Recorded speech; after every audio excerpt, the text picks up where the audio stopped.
We had a guy transfer into our unit from the Navy named Gales.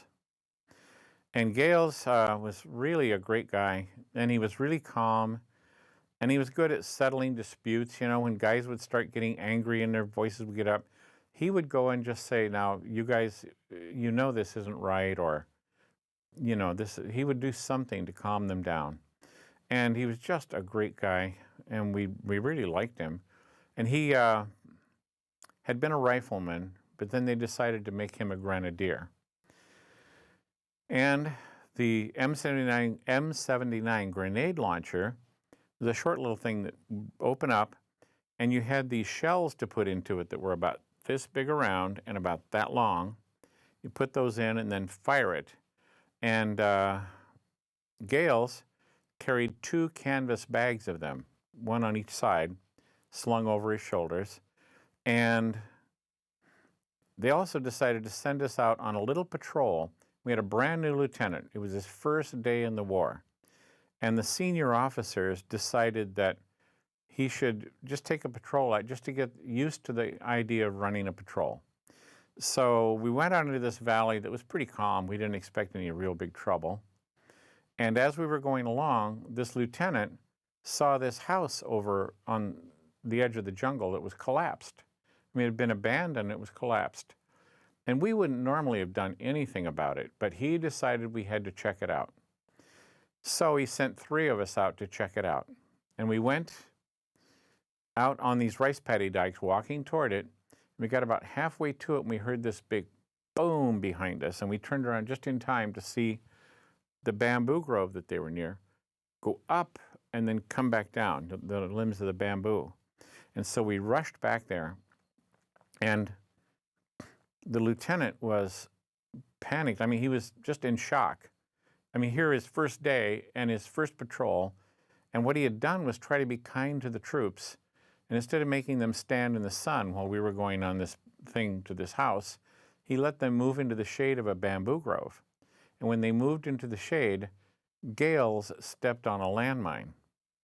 And from the size of the crater, we figured it was probably a 155 millimeter artillery shell that had been a dud, and the enemy had probably collected it and buried it with the point up and put a new detonator on top of it, used it as a landmine. And so when Gales stepped on that, that huge explosion blew up all the grenades he was carrying, plus his own hand grenades, plus his Claymore mine in his backpack, and his kilo of plastic explosive. And when that blew up, it blew up the explosives of the guy in front of him and the guy in back of him, because they had gotten closer together as they were trying to get into the shade. So when we got back, the lieutenant was just panicked, and he was in shock, and he had a deep cut across his cheekbone. But that was his only wound. But he was in shock, and he blamed us for what happened. And so to punish us, he made us go spread out 3 ponchos and collect the pieces of these 3 guys and put them on the ponchos so there'd be something to send home to their family. So we had to go around picking up these little pieces of meat, and sometimes part of a leg or something else, and put them into 3 piles. And while we were doing that, the contents of their intestines and their blood was dripping down onto us from the bamboo. And so anyway, we collected these 3 ponchos, and they were sent, I guess, back to the family.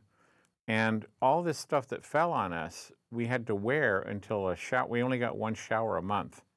We were about 3 weeks from a shower. And they wouldn't let us wash in a stream or anything because it would, in their words, expose us to sniper fire. So we had to wear that stuff. And it was shit, and it would get rotten. So we smelled like rotten meat and shit for about 3 weeks. And Gales, when I went to the Vietnam Memorial in Washington, Gales' name was the first name I looked up because he was such a great guy. Scene.